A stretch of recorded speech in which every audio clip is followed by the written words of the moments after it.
നമുക്ക്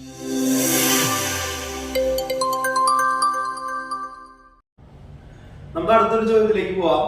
അടുത്തൊരു ചോദ്യം എന്ന് പറയുന്നത്, ഞാനിവിടെ 3 ചോദ്യം എഴുതിയിട്ടുണ്ട്. നിങ്ങളൊന്ന് വായിച്ചു നോക്കാം. എന്തെങ്കിലും സാമ്യം നിങ്ങൾ കാണുന്നുണ്ടോ എന്നുള്ളത് നോക്കാം. ഒന്ന്, 20ന്റെ 5%. 20ന്റെ 5% പ്ലസ് 5ന്റെ 20% ഈക്വൽ ടു ഡാഷ്. ക്വസ്റ്റ്യൻ വായിക്കുമ്പോ തന്നെ ഈ ചോദ്യത്തിന് എന്തെങ്കിലും കണക്ഷൻ ഉണ്ടോ എന്നുള്ളത് നിങ്ങൾക്ക് കൃത്യമായിട്ട് മനസ്സിലാക്കാമെന്ന് ഞാൻ വിചാരിക്കുന്നു. രണ്ടാമത്തെ ചോദ്യം, 60ന്റെ 40%വും 40ന്റെ 60%വും തമ്മിലുള്ള വ്യത്യാസം. മൂന്നാമത്തെ ചോദ്യം, 75ന്റെ 30% 30ന്റെ എത്ര ശതമാനത്തോട് തുല്യമാണ്? നമുക്കിത് ആദ്യം സാധാരണ നമ്മൾ എങ്ങനെയാണ് ചെയ്യുന്നത് ആ രീതിയിൽ നമുക്ക് ചെയ്തു നോക്കാം.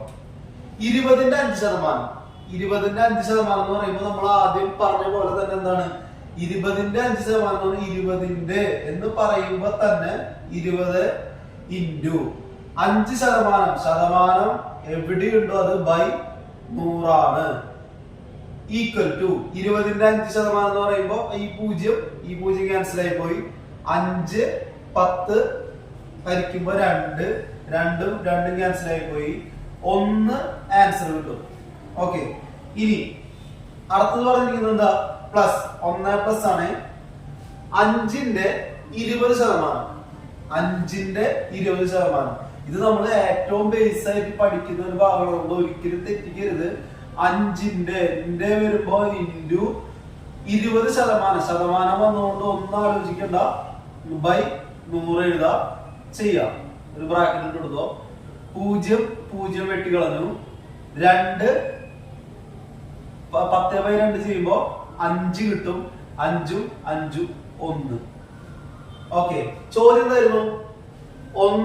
20ന്റെ 5%വും 5ന്റെ 20%വും തമ്മിൽ കൂട്ടിയാൽ പ്ലസ് ചെയ്താൽ എത്രയാണ് കിട്ടുക? അപ്പൊ 1 പ്ലസ് 1 ഈക്വൽ ടു 2 ആണ് ഈ ഒരു ചോദ്യത്തിന്റെ ഉത്തരം എന്ന് പറയുന്നത്.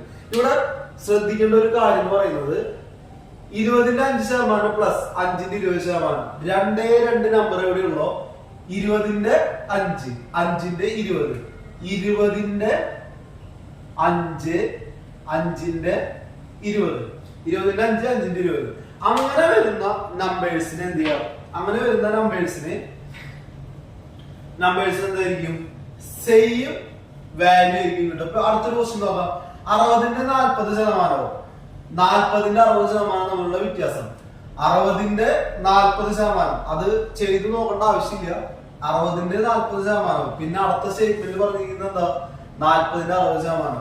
60ന്റെ 40% എന്ന് പറയുന്നത് 40ന്റെ 60%-നോട് ഈക്വൽ ആണ്.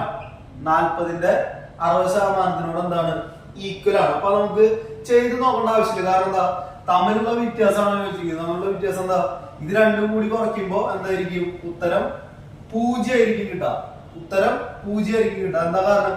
രണ്ടും തുല്യ സംഖ്യകളാണ്. ഇപ്പൊ ഇവിടെ 2 കിട്ടാന്ന് വെച്ച് കഴിഞ്ഞാൽ ഇവിടെ എത്രയാണ് കിട്ടുക? 2 കിട്ടുക.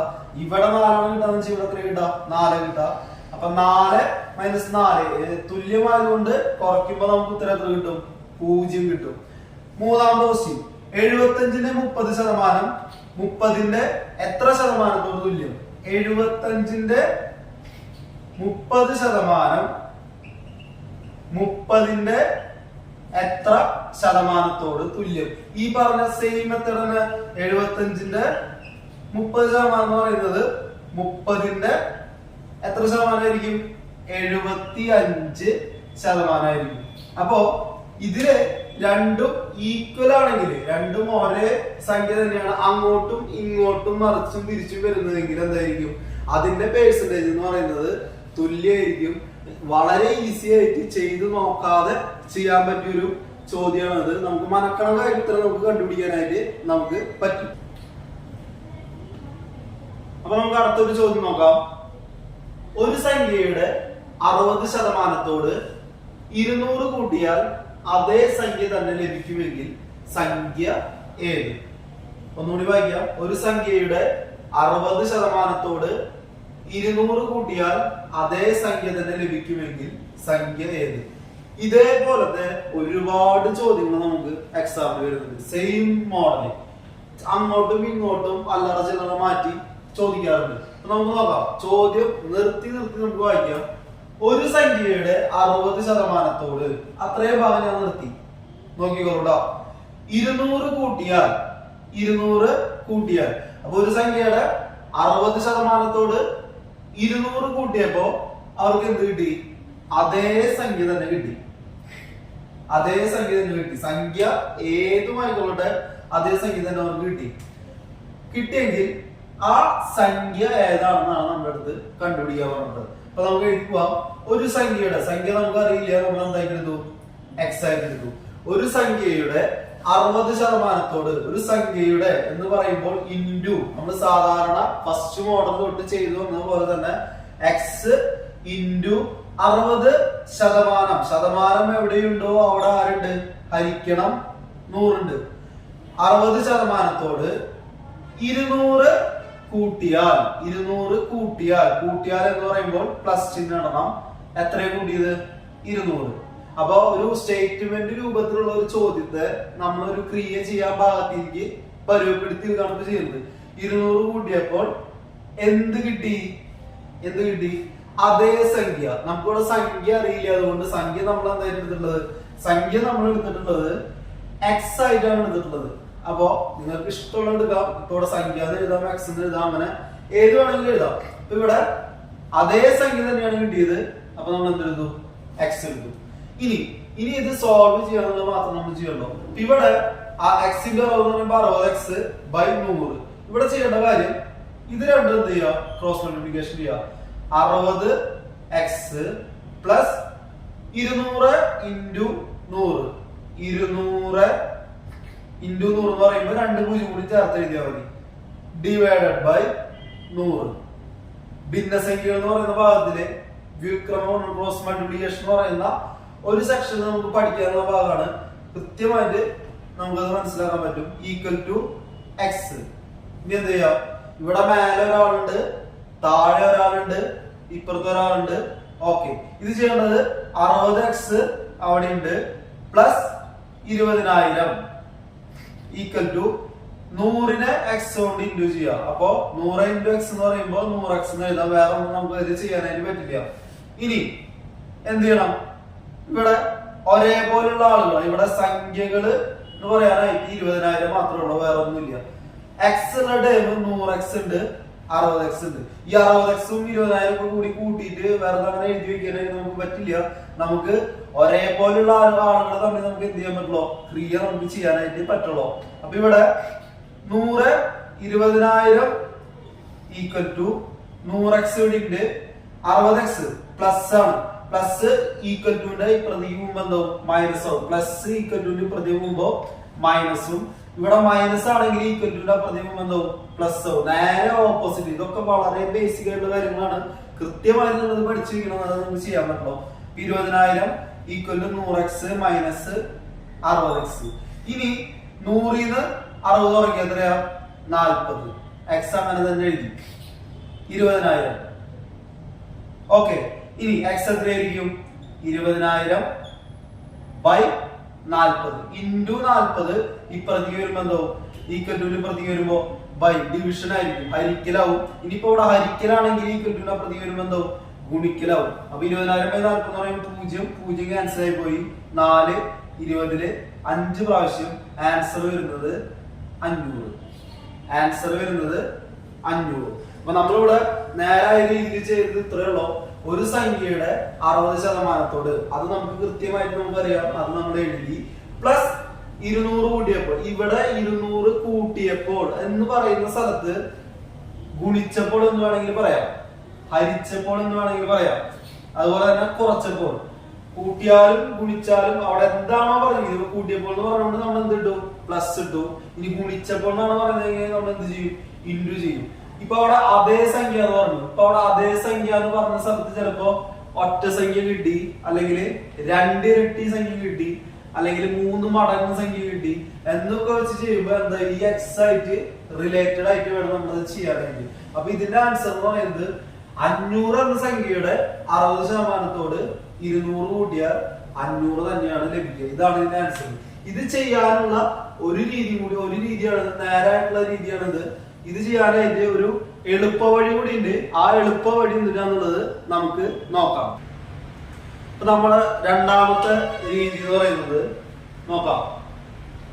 ക്വസ്റ്റ്യൻ തന്നെയാണ്, അതിൽ മാറ്റില്ല. ഇവിടെ ഒരു സംഖ്യയുടെ 60% 200 കൂട്ടിയാൽ, അപ്പൊ ഇതിലാദ്യം എടുക്കേണ്ടത് രണ്ടാമത് കൂട്ടുന്നത് ഏതാണോ, രണ്ടാമത് കൂട്ടുന്ന സംഖ്യയിൽ ഇത്ര ശതമാനത്തോട് സംഖ്യ കൂട്ടിയാലുള്ള ക്വസ്റ്റ്യൻ കാണാം നമുക്ക്. ആ രണ്ടാമത് കൂട്ടിയ സംഖ്യ ഏതാണോ അത് നമ്മൾ മേലെ എഴുതി. 200 എന്നുള്ളത് നമ്മൾ മേലെ എഴുതി. ഡിവൈഡഡ് ബൈ, എളുപ്പവഴിയാണ് പറയുന്നത്, ഡിവൈഡഡ് ബൈ 100ൽ നിന്ന് എത്ര ശതമാനമാണോ പറഞ്ഞിരിക്കുന്നത്, ആദ്യത്തെ സംഖ്യയുടെ, ഒരു സംഖ്യയുടെ 60% പറഞ്ഞിട്ടുണ്ടല്ലോ, ആദ്യത്തെ സംഖ്യയുടെ എത്ര ശതമാനമാണോ പറഞ്ഞിരിക്കുന്നത് ആ നമ്പർ 60 ഇൻറ്റു 100. ഇത് ചെയ്താൽ നമുക്ക് ഇതിന്റെ ആൻസർ വളരെ എളുപ്പത്തിൽ ഒറ്റ സ്റ്റെപ്പിൽ ക്രോസ് മൾട്ടിപ്ലിക്കേഷൻ വേറെ പരിപാടികളൊന്നും ചെയ്യാണ്ട് എളുപ്പത്തിൽ കിട്ടും. അപ്പോ 200 ബൈ 100 മൈനസ് 60 എന്ന് പറയുമ്പോ 200 ഡിവൈഡഡ് ബൈ 100ൽ നിന്ന് 60 കുറയ്ക്കുമ്പോൾ ബാക്കി 40 ഇൻറ്റു 100. 0 ക്യാൻസൽ ആയി പോയി. ഇനി ഇത് ചെറുതാക്കുകയാണെങ്കിൽ 420 5 പ്രാവശ്യം 50 ഇൻറ്റു 10 വരും. അപ്പോഴും നമുക്ക് എന്ത് കിട്ടും, 500 ആൻസർ കിട്ടും. പക്ഷെ നമ്മള് എളുപ്പവഴിയൊക്കെ നമുക്ക് പഠിക്കാം, പക്ഷെ നേരായിട്ടുള്ള വഴി നമുക്ക് എന്ത് ചെയ്യണം, കൃത്യമായിട്ട് കിട്ടണം. കിട്ടിയതിന് ശേഷം മാത്രം എന്ത് ചെയ്യാൻ പാടുള്ളൂ, എളുപ്പവഴികൾ പഠിക്കാൻ പാടുള്ളൂ. കാരണം ഇതേപോലെ തന്നെ വേറെ മറ്റു പല ക്വസ്റ്റ്യൻ, എല്ലാ ക്വസ്റ്റ്യനും ഇങ്ങനെ നമുക്ക് ചെയ്യാൻ പറ്റില്ല. പല രീതിയിലുള്ള ക്വസ്റ്റ്യനുകൾ ചോദിക്കും. ഈ ഒരു സംഖ്യയുടെ 60% 200 കുറച്ചാൽ അതേ സംഖ്യക്ക് പകരം എന്ത് ചോദിക്കാം, അതേ സംഖ്യക്ക് പകരം ആ സംഖ്യയുടെ ഇരട്ടി കിട്ടുമെങ്കിൽ, ആ സംഖ്യയുടെ ഇരട്ടി കിട്ടുമെങ്കിൽ എന്ന് പറഞ്ഞാൽ എന്താണ് 2x കിട്ടുന്നത്. ആ സംഖ്യയുടെ 4 മടങ്ങ് കിട്ടുന്ന 4x കിട്ടുന്നത്. അപ്പൊ എങ്ങനെയാണോ ക്വസ്റ്റ്യനിൽ പറഞ്ഞിട്ടുള്ളത് അതിന്റെ അതേ രീതിക്ക് അനുസരിച്ച് നമ്മൾ അത് ചെയ്യണം. അപ്പൊ നമുക്ക് അടുത്തൊരു ചോദ്യത്തിലേക്ക് പോവാം. ചോദ്യം ഇതാണ്: 750 കുട്ടികളുള്ള ഒരു സ്കൂളിൽ 450 പെൺകുട്ടികളുണ്ട്. ആകെ കുട്ടികളുടെ എത്ര ശതമാനമാണ് പെൺകുട്ടികൾ? നമ്മൾ പറഞ്ഞു, ക്ലാസ് തുടങ്ങുമ്പോൾ നമ്മൾ പറഞ്ഞിട്ടുണ്ടായിരുന്നു ശതമാനത്തിന് നമ്മൾ പഠിക്കേണ്ട ഒരു മേഖല എന്ന് പറയുന്നത് സ്കൂള് എന്ന് പറയുന്ന ഒരു മേഖലയില് നമുക്ക് പഠിക്കാനെന്ന് പറഞ്ഞ കുട്ടികളുടെ എണ്ണം, ഹാജർ, അതുപോലെ തന്നെ വിജയ ശതമാനമൊക്കെ പ്രതീക്ഷിച്ച പ്രോബ്ലത്തില്. അപ്പൊ അതിലത്തെ ഒരു ചോദ്യം വന്നിരിക്കുകയാണ്. ഇവിടെ നോക്കേണ്ട കാര്യത്തിലുള്ളൂ, ഒരു സ്കൂളില് 750 കുട്ടികളുണ്ട്. ടോട്ടൽ എത്ര പേരുണ്ട്? 750 കുട്ടികളുണ്ട്. അതില് 450 പെൺകുട്ടികളാണ്, 450 പെൺകുട്ടികളാണ്. ഗേൾസ് ഉണ്ട്, 450 ഗേൾസ് ഉണ്ട്. ഇനി ചോദ്യം വന്നിരിക്കുന്നത് ഇത്രയുള്ളൂ, ആകെ കുട്ടികളുടെ എത്ര ശതമാനമാണ് പെൺകുട്ടികൾ? അപ്പൊ ചോദ്യം എന്താണ്? 750 കുട്ടികളില് 450 പെൺകുട്ടികളുടെ ശതമാനം എത്ര? വളരെ സിമ്പിൾ ആണ്. നമ്മൾ ആദ്യം ചെയ്ത അതേ മെത്തേഡ് തന്നെയാണ്, അതേ ചോദ്യം തന്നെയാണ്. അതൊന്ന് വേറെ രീതിയിൽ ചോദിച്ചെന്നുള്ളൂ. അപ്പൊ ഇത് 750 കുട്ടികളില് ആകെ 750 കുട്ടികളാണ്. അതില് 450 പെൺകുട്ടികൾ. അപ്പൊ 750ല് 450 പെൺകുട്ടികളാണുള്ളത്. അവരുടെ ശതമാനം കാണാൻ എന്ത് ചെയ്താൽ മതി, 100 കൊണ്ട് ഇൻഡ്യൂ ചെയ്യാം. ഇത് നമ്മൾ ഭിന്നസംഖ്യയെ ശതമാന രൂപത്തിലാക്കാൻ നമ്മൾ ആദ്യം പഠിച്ചിട്ടുണ്ടായിരുന്നു. അതേ മെത്തേഡ് തന്നെയാണ് ഇത്. 450/750, 750ൽ 450 എന്ന് പറയുമ്പോൾ നമ്മൾ എങ്ങനെ എഴുതാം, 450/750 ഇൻഡു 100. ഭിന്നസംഖ്യയെ ശതമാനത്തിലേക്ക് ആക്കാൻ ഇൻഡു 100 ചെയ്താൽ മതി. ഫസ്റ്റ് പഠിച്ച അതേ കൺസെപ്റ്റ് എന്ത് ചെയ്യാം, സാധാരണ വെട്ടികളിൽ ഉണങ്ങാം. 0 പോയി. ഇനി 10/75 സിമ്പിൾ ആയിട്ട് പോകുന്ന ഏതെങ്കിലും നമ്പർ കൊണ്ട് ഹരിച്ചു കളയാം. അപ്പൊ 10/75 കണ്ടാൽ നമുക്ക് അറിയാം 5ൽ ഹരിക്കാൻ പറ്റും. 10നെ 5 കൊണ്ട് ഹരിക്കുമ്പോൾ 2, 75നെ 5 കൊണ്ട് ഹരിക്കുമ്പോൾ 1, 15. ഓക്കെ. ഇനി വീണ്ടും 2, 15 നമുക്ക് കോമൺ ആയിട്ട് പൊതുവായിട്ട് ഒരു സംഭവം കൊണ്ട് നമുക്ക് ഹരിക്കാനായിട്ട് പറ്റില്ല. അപ്പൊ എന്ത് ചെയ്യണം, വീണ്ടും അടുത്തേക്ക് കിടന്നു 450 കിടന്നു. 15നെ 450നെ 15 കൊണ്ട് ഹരിക്കുക. അപ്പൊ ഈ 45 15 കണ്ടറിയാം. 15 15 30, 30 15 45. അപ്പൊ 15 × 3 ആണ് 45. ആൻസർ 30 × 2 60 ആണ് നമ്മുടെ ആൻസർ. ഇവിടെ നമ്മൾ വെട്ടി കളഞ്ഞ് എഴുതുമ്പോ നമുക്ക് തന്നെ മനസ്സിലാവാത്ത ഒരു കോലം വന്നു കഴിഞ്ഞാൽ എന്ത് ചെയ്യണം? ഉടനടി അപ്പുറത്തേക്ക് ബാക്കിയുള്ള സംഭവം എടുത്ത് എഴുതാം. അല്ലെങ്കിൽ എന്ത് വരും? വെട്ടി കളഞ്ഞാൽ കൂടി നമ്മൾ ഇൻറ്റു ചെയ്ത് വയ്ക്കും. അത് ഉത്തരം തെറ്റായി പോകും. ആൻസർ എന്ന് പറയുന്നത് 60 ആണ്. 60% പെൺകുട്ടികൾ. ഈ ഒരു ചോദ്യത്തിൽ തന്നെ എന്ത് ചെയ്യാം? ഈ ഒരു ചോദ്യത്തിൽ തന്നെ 3 ചോദ്യം നമുക്ക് ചോദിക്കാം.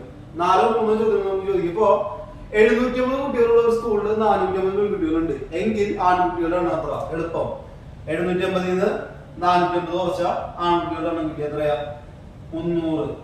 ഇനി രണ്ടാമത്തെ ചോദ്യം, 750 കുട്ടികളുള്ള ഒരു സ്കൂളിൽ 450 പെൺകുട്ടികളുണ്ട് എങ്കിൽ ആകെ കുട്ടികളുടെ എത്ര ശതമാനമാണ് ആൺകുട്ടികൾ? ഇവിടെ പെൺകുട്ടികളാണ് ചോദിച്ചത്.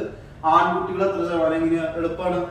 മൊത്തം 750 കുട്ടികള്, അതില് 450 പെൺകുട്ടികള്, ബാക്കി വരുന്ന കുട്ടികളാണ് ആര്? ആൺകുട്ടികൾ എന്ന് പറയുന്നത്. അപ്പൊ 300 എത്ര ചെയ്താൽ മതി? 300/750 ചെയ്ത് കഴിഞ്ഞാൽ നമുക്ക് അതിന്റെ ആൻസർ കിട്ടും. അല്ലാതെയും കിട്ടും, വളരെ എളുപ്പത്തിൽ കിട്ടും. 60% പെൺകുട്ടികളാണെന്ന് കിട്ടി കഴിഞ്ഞാൽ 100 ആണ് നമ്മുടെ അടിസ്ഥാനം അല്ലെ. 60% പെൺകുട്ടികളാണെങ്കിൽ ബാക്കി 40% ആരായിരിക്കും?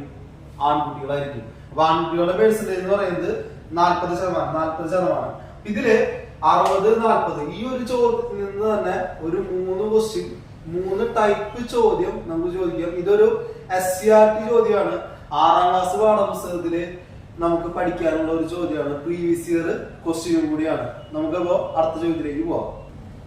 ഇതേപോലത്തെ തന്നെ മറ്റൊരു ചോദ്യം കൂടി നമുക്ക് നോക്കാം.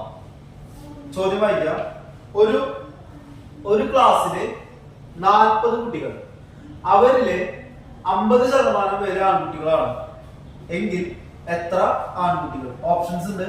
15, 20, 35, 100. ഇവിടെ ഒരു ക്ലാസ്സില് 40 കുട്ടികൾ, അതിൽ 50% പേര് ആൺകുട്ടികളാണ്. എത്ര ആൺകുട്ടികൾ? അപ്പൊ ഒരു ക്ലാസ്സില് മൊത്തം 40 പേരുണ്ട്. ഇൻറ്റു 50% ആൺകുട്ടികൾ. അപ്പൊ 40ന്റെ 50% എന്ത്? ആൺകുട്ടികളുടെ എണ്ണം എന്ന് പറയുന്നത്. അപ്പൊ 40ല് 50% കണ്ടു കഴിഞ്ഞാൽ ഓൺ ദ സ്പോട്ടിൽ എന്താ? ബൈ 100. അപ്പൊ 0 ക്യാൻസൽ ആയി പോയി. ഈ 0 ക്യാൻസൽ ആയി പോയി. 4 × 5 എന്ന് പറയുമ്പോ അത് 20 ആൺകുട്ടികളാണ്. ഇതില് നമുക്ക് ചെയ്ത് നോക്കാൻ എളുപ്പത്തിൽ പറയാം. ഈ 100ന്റെ പകുതിയാണ് 50 എന്ന് പറയുന്നത്. 50% പേര് എന്ന് പറഞ്ഞു കഴിഞ്ഞാൽ അതിന്റെ മീനിങ് എന്ന് പറഞ്ഞാൽ എന്താ? 50% പേര് എന്ന് പറഞ്ഞു കഴിഞ്ഞാൽ അതിന്റെ മീനിങ് പകുതി എന്നാണ് അല്ലെ. ഇപ്പൊ 100% നമ്മള് ആകെ എടുക്കുന്ന അടിസ്ഥാന അളവ്. അതില് 50% അല്ലെ. 50% എന്ന് പറഞ്ഞതിന്റെ അർത്ഥം പകുതി എന്നാണ്. അതായത് ആകെയുള്ള എണ്ണത്തിന്റെ പകുതിയാണ് 50% എന്ന് പറയുന്നത് അല്ലെ. 40ന്റെ പകുതിയാണ് എന്ത്? 20 എന്ന് പറയുന്നത്. അപ്പൊ അതേപോലെ തന്നെയാണ് ഇനിയിപ്പോ പെൺകുട്ടികൾ എത്ര പേരെന്ന് ചോദിച്ചാലോ ഇതേപോലെ തന്നെ നമുക്ക് ചെയ്തു നോക്കേണ്ട യാതൊരു ആവശ്യമില്ല. എന്താ? 40ന്റെ പകുതി എത്രയാ? 20. അപ്പൊ ഈ 50% വരുന്ന പ്രോബ്ലത്തിൽ എന്ത് ചെയ്താൽ മതി? ടോട്ടൽ എണ്ണത്തിന്റെ, ആകെ എണ്ണത്തിന്റെ പകുതി എടുത്തു കഴിഞ്ഞാൽ നമുക്ക് എന്ത് കിട്ടും? ഡയറക്റ്റ് ആൻസർ കിട്ടും. ഇനി അത് കിട്ടിയില്ലെങ്കിൽ എന്ത് ചെയ്താൽ മതി? സാധാരണ നമ്മൾ ചെയ്യുന്ന പോലത്തെ മെത്തേഡ് നമ്മൾ ചെയ്താൽ മതി. ഓക്കെ, അടുത്തൊരു ചോദ്യത്തിലേക്ക് പോവാം. ശ്രദ്ധിച്ചിരിക്കണേ. ഒരു വണ്ടിത്താവളത്തിൽ ആകെ 480 വാഹനങ്ങളുണ്ട്. അപ്പോ ഒരു വണ്ടിത്താവളത്തിൽ ആകെ 480 വാഹനങ്ങളുണ്ട്. 480. ഇതില് 45% മോട്ടോർ സൈക്കിളും 40% കാറുകളുമാണ്. 45% മോട്ടോർ സൈക്കിളുകളും 40% കാറുകളുമാണ്. ബാക്കിയുള്ളവ മിനി ബസ്സുകളും. എത്ര മിനി ബസ്സുകൾ ഉണ്ടെന്നാണ് ചോദ്യം. ഓപ്ഷൻസ് 48, 64, 72, 80. ഇവിടെ മോട്ടോർ സൈക്കിളുകളുണ്ട്, കാറുകളുണ്ട്, മിനി ബസ്സുകളുണ്ട്. 3 ഐറ്റംസ് ഉണ്ട് അല്ലെ നമ്മുടെ ഇവിടെ വണ്ടിത്താവളത്തിന്. അപ്പൊ ഞാൻ ഓരോന്നിനും പേര് കൊടുത്തു. മോട്ടോർ സൈക്കിളിന് ഞാൻ MC പേര് കൊടുത്തിട്ടുണ്ട്. അതുപോലെ തന്നെ കാറുകൾക്ക് വെറും C എന്ന് കൊടുത്തിട്ടുണ്ട്. മിനി ബസ്സുകൾക്ക് MB എന്ന് പേര് കൊടുത്തിട്ടുണ്ട്. ഓക്കെ, അപ്പൊ 450 ടോട്ടൽ ഉണ്ട്. ഇനി 45% മോട്ടോർ സൈക്കിളുകളാണുള്ളത്. അപ്പൊ മോട്ടോർ സൈക്കിളിന്റെ പേഴ്സൻറ്റേജ് എന്ന് പറയുന്നത് ആകെയുള്ള 450-ല് 45% മോട്ടോർ സൈക്കിളുകൾ. അതേപോലെ തന്നെ ആകെയുള്ള 450-ല് 40% എന്ത് കാറുകളുള്ളത്. ബാക്കിയുള്ളവ, ആ വേർഡ് ശ്രദ്ധിക്കണം, ബാക്കിയുള്ളവ എന്ന് പറയുമ്പോ 45% കഴിഞ്ഞ് 40% കഴിഞ്ഞ് ബാക്കിയുള്ളവ ഏതാണ്? മിനി ബസ്സുകളാണ്. അത് പറഞ്ഞ വഴിക്ക് തന്നെ നമുക്ക് ചെയ്യാൻ പറ്റും. എന്താ, 45-ഉം 40-ഉം കൂടി കൂട്ടുമ്പോ 85 വരും. 85.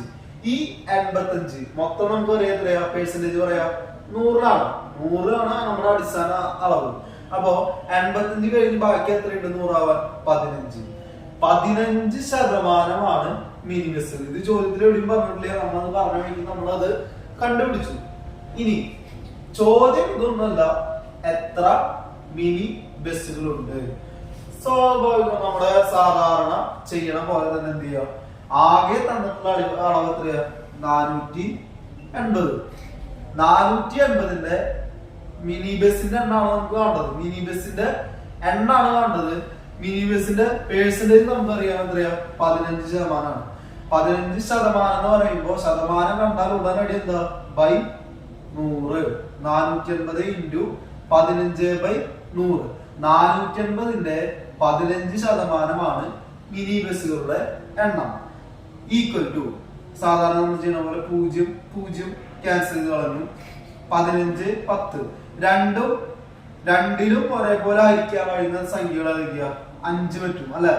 5 15/5 എന്ന് പറയുമ്പോ 3, 10/5 എന്ന് പറയുമ്പോ 2. ഇനി 2 3 നമുക്ക് വേറെ ഒന്നും ചെയ്യാനില്ല. അപ്പൊ നമ്മൾ 3-ന് വിട്ടു 48 എടുത്തു. 2 48. 48-നെ 2 കൊണ്ട് ഹരിക്കുമ്പോ 2 24. 24 ഇൻറ്റു 3 എന്ന് പറയുമ്പോ 4 ഇൻറ്റു 3 12. ശിഷ്ടം 3 ഇൻറ്റു 2 6. 6 1 7. 72 എണ്ണാണ് എന്ത്? മിനി ബസ് എന്ന് പറയുന്നത് അല്ലെ. അപ്പൊ ഓപ്ഷൻ സി ആണ് 72 എന്ത്? നമ്മുടെ റൈറ്റ് ആൻസർ എന്ന് പറയുന്നത് 72 ശരിയായിട്ടുള്ള ഉത്തരം എന്ന് പറയുന്നത്. അപ്പൊ ഇതില് നമ്മുടെ അടുത്ത് ചോദിച്ചത് എന്തായിരുന്നു? മിനി ബസ്സുകളുടെ എണ്ണം കാണാനാണ് ചോദിച്ചത്. ഇനി ഇതേ ചോദ്യം തന്നെ എന്താ? കാറുകളുടെ എണ്ണം കണ്ടുപിടിക്കുക. എന്ത് ചെയ്താൽ മതി? 480 ഇൻറ്റു കാറുകളുടെ ശതമാനം എത്രയായിരുന്നു? 40. 40/100. 0 0 0 0 ക്യാൻസൽ ആയി പോയി. 48 ഇൻറ്റു 4 ചെയ്യുമ്പോൾ നമ്മുടെ ആൻസർ വരാം 32. അതുപോലെ തന്നെ 3 4 192. ഓക്കെ, ഇനി മോട്ടോർ സൈക്കിളുടെ എണ്ണം കാണാൻ പറഞ്ഞിരിക്കുന്നത് വെച്ചാലോ 480 ഇൻറ്റു 45/100. 0 0 ക്യാൻസൽ ആയി പോയി. 45 10 കോമൺ ആയിട്ട് പോകുന്നത് 9 ഇൻറ്റു 5 45. 2 ഇൻറ്റു 5 10. 2 48-ല് എത്ര പ്രാവശ്യം? 24 പ്രാവശ്യം. 24 ഇൻറ്റു 9 ചെയ്യുമ്പോ 36. 3 9 ഇൻറ്റു 2 18. 18 3 21 216. അപ്പൊ ഇത് 3 കൂടി കൂട്ടുമ്പോൾ നമുക്ക് എന്ത് കിട്ടും? 450 കിട്ടും. അപ്പൊ ഈ രീതിയിലുള്ള ചോദ്യങ്ങളൊക്കെ വളരെ എളുപ്പമാണ്. നിങ്ങൾ എന്ത് ചെയ്താൽ മതി? ക്വസ്റ്റ്യൻ കൃത്യമായി വായിച്ചതിന് ശേഷം മാത്രം എന്ത് ചെയ്യുക? ഉത്തരത്തിലേക്ക് കടക്കുക. അത് കൃത്യമായിട്ട് ഗുണിക്കലും ഹരിക്കലും ഇൻഡു ചെയ്യലും എല്ലാം എന്ത് ചെയ്യുക? കൃത്യമായിട്ട് ചെയ്യുക. ശ്രദ്ധിച്ച് ചെയ്ത് കഴിഞ്ഞാൽ നമുക്ക് കൃത്യമായിട്ടുള്ള ആൻസർ കിട്ടും. ഓക്കെ.